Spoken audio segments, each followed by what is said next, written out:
네, 우리 LG전자 주주분들 반갑습니다. 정프로입니다. 자, 오늘 6월 2일 화요일 오후 장중에 영상 촬영 좀 하고 있고요. 오늘 LG전자 주주분들 정말 오전에 정신없는 하루를 보내셨을 것 같아요. 어제 상한가를 기록을 했던 LG전자가 오늘 장 초반에도 강한 매수세가 이제 유입이 되면서 신고가를 갱신하고 46만 7,500원까지 급등을 하는 모습을 보여줬는데요.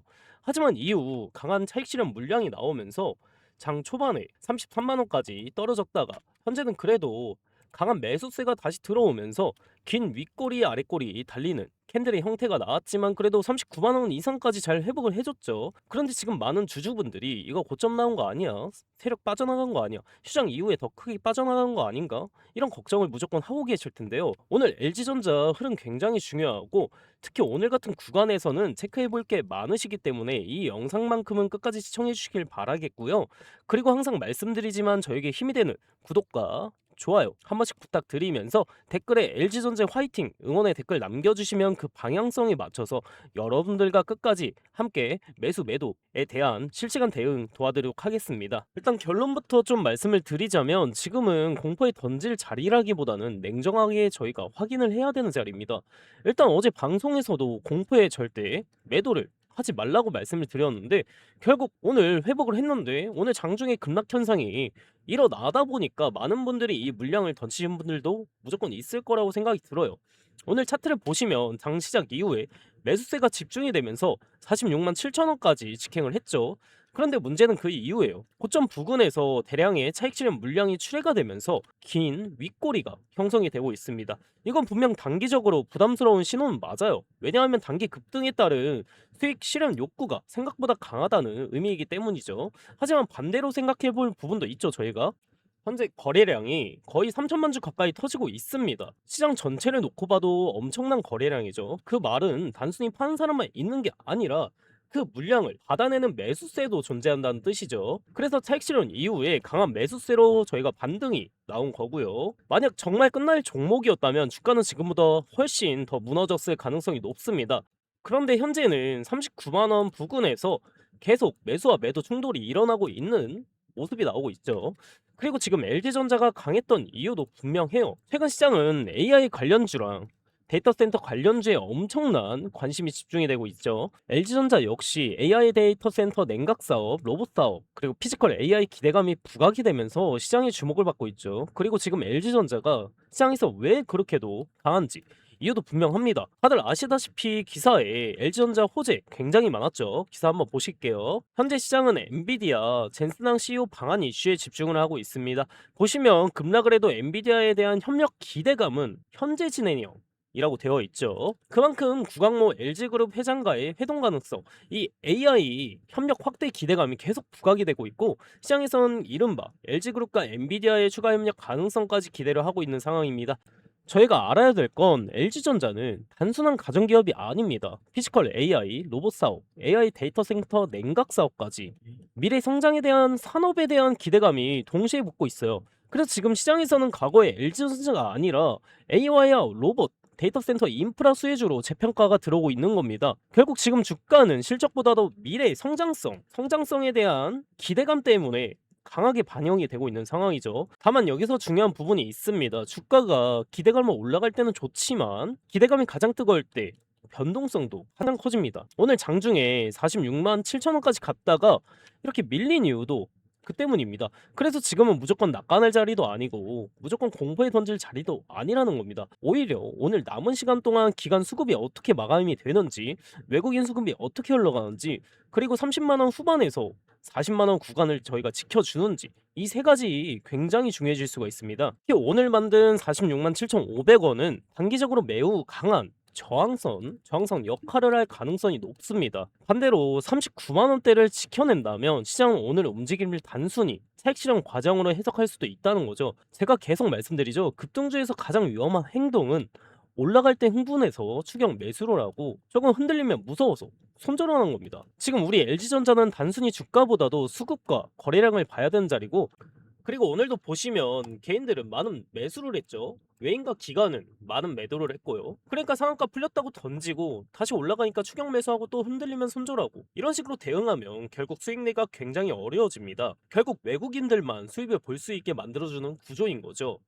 보시면 선물에 외인들은 3조 6천억 정도 숏포지션에 베팅을 했고 개인들은 롱에다가 3천억 가량의 베팅을 하신 걸 보시면 외인들이 차익 실현하고 수입을 보면서 우리가 공포했을 때 개미 털기 한 거로 해석이 되겠죠. 그래서 우리 주주분들은 지금 당장의 흔들림보다는 기관과 그리고 외인들의 수급 변화 그리고 거래량 변화 젠슨항 방한 이후 실제 발표되는 내용들을 끝까지 확인하셔야 된다는 거예요. 이번 주는 LG전자에게 굉장히 중요한 변곡점이 될 가능성이 높은 만큼 성급하게 물량을 던지기보다는 냉정하게 시장을 지켜봐야 합니다. 제가 계속 말씀드리죠. 우리는 개인이지만 수급은 외인을 따라가야 된다고. 감정적으로 매매하면 결국 고점에서 따라 사고 조정 때 무서워서 손절하게 돼요. 근데 이 외인들 흐름 읽기 시작하면 저희 같은 LG전자라도 수익률 자체가 완전히 달라질 수가 있어요. 특히 지금처럼 개인들이 밑에서 계속 받아내고 있는 장에서는 이 외인들 수급 방향이 한번 꺾이게 되면 단기 변동성이 굉장히 빠르게 커질 가능성이 있다는 거죠. 프로그램 수급, 외인 현물, AY 관련주 흐름 이거 꼭 체크하셔야 돼요. 그래서 지금 주주분들은 외국인 수급과 프로그램 흐름을 체크를 하시면서 저희가 대응하는 전략이 중요해진다는 자리라는 겁니다. 제가 항상 매일 아침에 이렇게 시그널 잡고 신호를 드리고 있잖아요. 왜 그러냐면 이 외인들이 보통 움직이는 시간이 오전장 시작 전 그때란 말이에요. 제가 늘 이 외인을 따라가야 된다고 말을 하고 있는데 제 라이브 방송 보시는 분들은 내용 파악 잘 하고 잘 따라오고 계시죠. 근데 이 방송 놓치신 분들이 연락이 많이 와요. 이거 방송 놓쳐서 오늘도 아까 급락 현상 나왔을 때 손절해야 되냐고 여쭤보시거든요. 이거를 제가 한두 번 본 게 아니라서. 그래서 제가 이제부터는 그냥 방향성만 말씀드리고 끝나는 게 아니라 여러분들이 시장에서 헤매지 않게 어떻게 대응을 저희가 해야 되는지까지 제가 하나하나 같이 챙겨드리려고 합니다. 매수와 매도 타이밍. 이거 제 방송에서만 알려드렸던 건데 이제는 방식을 제가 조금 바꿔가지고 여러분들한테 다이렉트로 직접 컨설팅을 진행을 해드릴 거예요. 위에 제 개인 번호 잠깐 띄워 놓을게요. 위에 보시면은 010에 3990-6219 여기로 LG전자니까 저희 그냥 간단하게 LG 이렇게 두 글자만 문자로 남겨주시고요. 이렇게 문자 남겨주시면은 우리 영상 보신 구독자님이구나 하고 저장을 할 겁니다. 저장을 해서 매수 매도 시그널 사인 잘 정리해가지고 한 분 한 분 컨설팅 진행하도록 할게요. 아무래도 방송으로만 진행하는 것보다 이렇게 여러분들과 소통하면서 진행하는 게 훨씬 피드백도 빠르고 놓치신 분들이 많이 없으실 거예요. 다시 한번 말씀드릴게요. 010-3990-6219 여기로 LG 이렇게 두 글자만 문자로 보내주시면 우리 영상 보신 구독자님이구나 하고 저장을 해서 외인 동향이랑 대응점 사인 전부 컨설팅 해가지고 명일 오전 내에 빠르게 알려드리도록 하겠습니다. 그리고 최근에 번호 공개하고 나서 덕분에 수익 났다 감사하다 하시면서 커피나 간식 보내주신 분들도 계신데요. 지금도 너무 많아요. 그래서 이번에는 마음만 감사히 받겠습니다. 그냥 제 채널 구독 아직 안 하신 분들은 구독 한 번씩 부탁드리고요. 그리고 제 영상에 좋아요 한 번씩 버튼 한 번씩만 부탁 좀 드릴게요. 이렇게 진행을 하다 보면 간혹 몇몇 분들이 근데 여쭤보시는데 너가 주식 그렇게 잘하면 너 혼자 다 해먹지 왜 남들 퍼주냐고. 네, 자 일단 뭐 첫 번째 이유로는 지금 최근 주식 장에서 개인이 혼자서 이 외인을 이길 수 있느냐.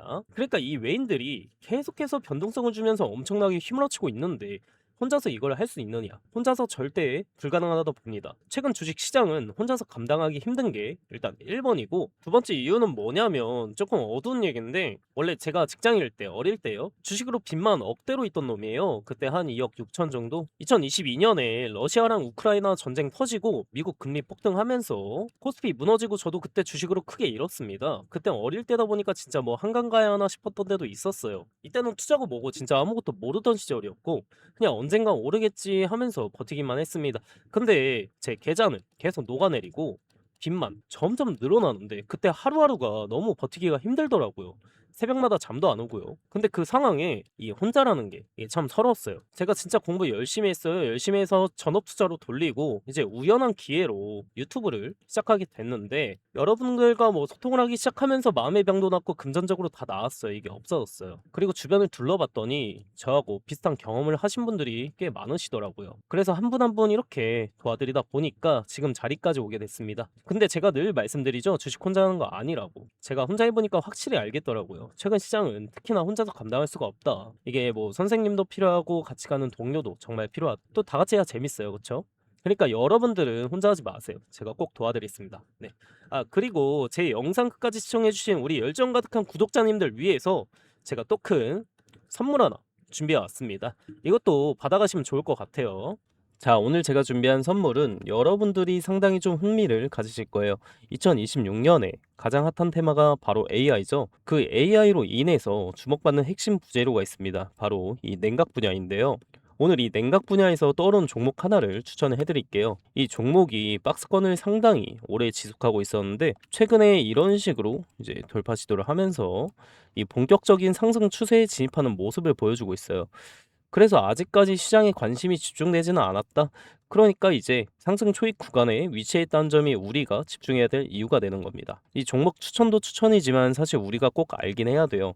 왜 지금 냉각 산업이 중요해지고 있는지, 그리고 시장 자금이 어떤 방향으로 움직이고 있는지, 이런 것들을 우리가 알고 있어야 종목 선정에 있어서 더 우위를 점할 수 있다는 거. 그래서 오늘은 이 냉각 산업에 대한 핵심을 쉽게 정리해서 말씀드리겠습니다. 자, 여러분들도 아시다시피 AI가 전 세계적으로 큰 관심을 받고 있죠. AI 산업이 커질수록 데이터 센터의 발열 문제도 좀 심각해지고 있죠. 그러다 보니까 기존 냉각 방식만으로는 절대로 버틸 수가 없단 말이에요. 기존의 이 냉각 방식은 발열 문제가 해결이 안 되고 거대한 냉각 설비가 필요하니까 부피도 크고 돈도 많이 들어요. 그래서 다른 방식으로 제한된 게 바로 이 액침 냉각입니다. 서버 자체를 특수 냉각액에 직접 담가서 열을 빠르게 식히는 방식인데 기존 대비 전력 효율이 높고 비용 절감도 크다는 평가를 받고 있죠. 지금 보시는 자료처럼 세계 1위 클라우드 기업 AWS의 데이터 센터가 발열을 못 잡아서 전력까지 끊기고 난리가 났었죠. 이게 뭘 뜻하냐면 AI 경쟁의 본질은 결국 전기와 냉각이라는 물리적 자원 관리로 귀결될 거라는 거죠. 이 사건으로 인해서 제2의 AWS 사태를 막을 수 있는 유일한 대안으로 액침 냉각이 더더욱 대두되고 있고, 이것은 결국 엄청난 돈이 될 수밖에 없는 이유입니다. 데이터 센터를 가지고 있는 모든 기업들이 주목을 하고 있으니까요. 현재 엔비디아를 비롯한 글로벌 빅테크 여러 기업들은 물론이고 국내 대기업들도 본격적으로 뛰어들고 있는데요. 국내에서 이 액침 냉각 기술을 보유한, 그리고 아직 이 테마 자체의 수혜를 받지 못해서 주목받지 못한 기업이 하나 있습니다. 우리가 이 차트를 한번 같이 보게 됐었을 때 과거 이 종목은 2020년도에 17,000원대까지 크게 상승했던 흐름이 있었습니다. 하지만 이후 긴 하락 사이클이 이어지면서 현재는 3,000원대에 위치해 있는 상황이고요. 즉 고점 대비 80% 이상 조정을 받은 자리라고 볼 수 있습니다. 그런데 중요한 건 지금부터인 게 최근 들어 주가가 다시 슬금슬금 올라오기 시작하고 있고, 이 과정에서 상승과 등락을 반복하면서 바닥 매직 구간이 형성될 가능성이 매우 높다는 거예요. 이런 종목들은 시장에서 한동안 소외되면서 개인 투자자들 관심에서도 멀어지는 경우가 많습니다. 하지만 오히려 그런 자리에서 장기 매물대 소화를 하면서 바닥을 다지는 흐름이 나오는 경우가 많다는 거죠. 특히 아까 보여드렸던 것처럼 개인은 계속 매도를 하고 있는데 외국인 수급은 반대로 매수를 하고 있다는 거. 주식시장에서 이런 흐름을 흔히 저가 매집 신호로 해석하는 경우가 많습니다. 그래서 이 히든 종목 같은 경우는 정리해보면 첫 번째로는 매출 대비 현재 시가총액이 과도하게 낮은 구간이라는 점, 두 번째는 고점 대비 큰 폭의 조정을 이미 거쳤다는 점, 세 번째는 실적 턴 어라운드 기대감이 살아날 수 있다는 점, 네 번째는 외국인 재매집 흐름이 확인되고 있다는 점입니다. 그렇기 때문에 지금 시장에서 거의 알려지지 않은 코스닥 중소형 기업이라고 하더라도 세력이 다시 바닥에서 물량을 모으는 흐름이 맞다면 충분히 우상향 파동이 나올 가능성도 열려 있다는 거예요. 결국 중요한 건 수급이 본격적으로 붙기 시작하는 초입 구간을 얼마나 빠르게 보느냐 이거입니다. 이런 종목들은 한번 움직이기 시작하면 단기간에 변동성이 크게 나오는 경우도 많기 때문에 지금처럼 바닥을 다지는 구간에서 관심 있게 보는 전략도 중요할 수 있어요. 그래서 앞으로 우상향 흐름이 이어질 가능성을 기대할 수 있다는 거예요. 이 종목 아직 늦지 않았습니다. 지금 거래량은 초기일 뿐이고 냉각이라는 테마가 시장에서 주목이 될 때쯤 대시세가 터질 기대가 높아요. 이 종목 받고 싶으신 우리 주주분들은 010-3990-6219 번호로 선물 두 글자만 문자 보내주시면은 제가 빠르게 확인 후에 해당 종목의 PPT 자료와 함께 어떤 구간이 바닥이 될 수 있는지, 어디서 강한 매수세가 유입될 가능성이 있는지, 그리고 향후 단기적인 고점과 저점 구간은 어디로 예상되는지까지 대응 전략을 정리해서 공유드리겠습니다. 여러분들도 좋은 타이밍에 귀 잡으셔 가지고 좋은 흐름과 함께 가져가셨으면 좋겠고요. 선물이라고 이렇게 두 글자만 문자로 보내주시면 되시고요. 오늘 영상 끝까지 시청해 주셔서 감사드리면서 다음 분석 영상으로 찾아뵙도록 하겠습니다. 감사합니다.